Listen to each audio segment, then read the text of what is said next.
को समझने के लिए हम थोड़ा सा ना लोगों का भी विचार समझते हैं। लोग क्या करते हैं, हम प्रकट भाग से अप्रकट की तरफ जो आते हैं इसे ही अध्यात्म कहते हैं। प्रकट से अप्रकट की तरफ आने को ही अध्यात्म कहते हैं। आकार से निराकार की तरफ बढ़ने को ही अध्यात्म कहा गया। जगत से शून्यता, बिल्कुल, जगत से शून्यता, माया से भ्रम, दृश्य से दृष्टा, ये सारे के सारे बस यही यात्रा ही अध्यात्म। अब जो ये नहीं समझ सकता कि अप्रकट भी कोई चीज है, क्योंकि समझेगा कैसे, उसका रूप नहीं, रंग नहीं, आकार नहीं, प्रकार नहीं, उसके कुछ गुण नहीं, वो किसी पे आधारित नहीं है, किसी से जुड़ा हुआ नहीं है, वो बिल्कुल पृथक है, लेकिन फिर भी उसी के ऊपर सब कुछ चल रहा है। जो नहीं समझ पाते हैं इसको, शून्यता को, उनके लिए एक भगवान शब्द का निर्माण किया है। उस भगवान को भी अगर नहीं समझ पा रहे तो एक आकार भी आ गया। आकार भी नहीं समझ पा रहे हैं तो जो मनुष्य जीवन में जिन्होंने नैतिक कर्म किए और जिनके पास सिद्धियां थी, शक्तियां थी, बल था, उन्हें हमने ईश्वर की पदवी दे दी। तो अब देखो कहां से हम आ रहे हैं, बहुत सूक्ष्म से, जो है ही नहीं, दिखाई नहीं देता, वहां से हम स्थूल तक आ गए हैं जो दिखाई दे रहा है। तो जो उसमें अपना ध्यान नहीं लगा सकता, हम और नीचे आते आते आते हम यहाँ तक आ गए कि हम मूर्ति पूजा तक आ गए। मूर्ति पूजा जो है ये सिर्फ एक, हम कह सकते हैं कि जब हम निराकार को नहीं मान पा रहे तो हमने एक आकार को मान लिया। तो मूर्ति पूजा ऐसा नहीं है कि प्रॉपर आकार होगा शिव जी का तभी वो शिव जी हैं, या प्रॉपर 8 हाथ होंगे तो वो दुर्गा जी है तभी दुर्गा जी, नहीं।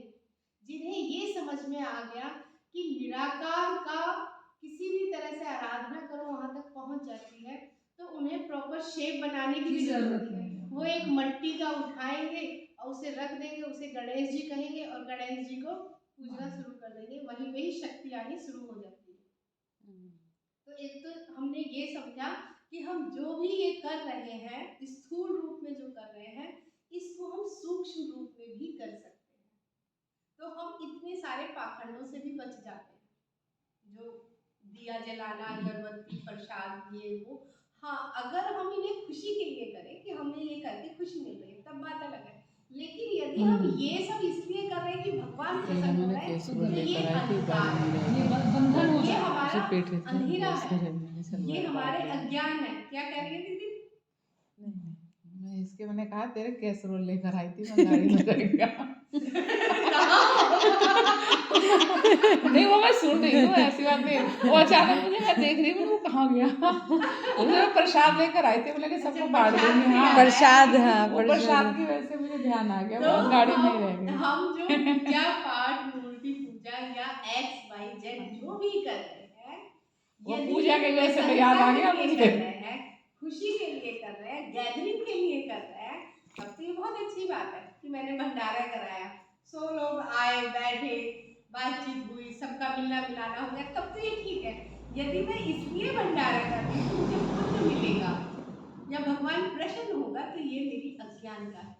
भगवान बिना भंडारे के भी प्रसन्न हो सकते हैं, तुम्हें प्रसन्न करना ही नहीं आता। वो बिना अगरबत्ती धूपबत्ती के भी प्रसन्न हो जाएंगे। उनको जरूरी नहीं है आप अगरबत्ती ही जलाओ तभी वो प्रसन्न होंगे। वो इतने निराकार हैं कि उन्हें अगर तुम निराकार रूप में भी मानते हो तब भी वो है। तो अब मान लीजिए कि मैं अगर यहाँ पे आके हाथ जोड़ रही हूँ, तो इसलिए नहीं कि मुझे इनसे कुछ मिलेगा या मुझे ये कुछ फल देंगे या मेरे पुण्य कर्म होंगे, मैं इसलिए क्योंकि श्रद्धा है मेरी में, इसलिए अपने आप हाथ झुक रहे हैं। अब इसी को अगर कोई और, जैसे कि एक छोटी सी कहानी है कि एक व्यक्ति था, वो 1 गिलास पानी पीता था, इस जगह पे खड़े होकर पीता था, उसी में वो नॉर्मली पीता था, वहीं पे खड़ा होके, अपने घर में कोई जगह हो।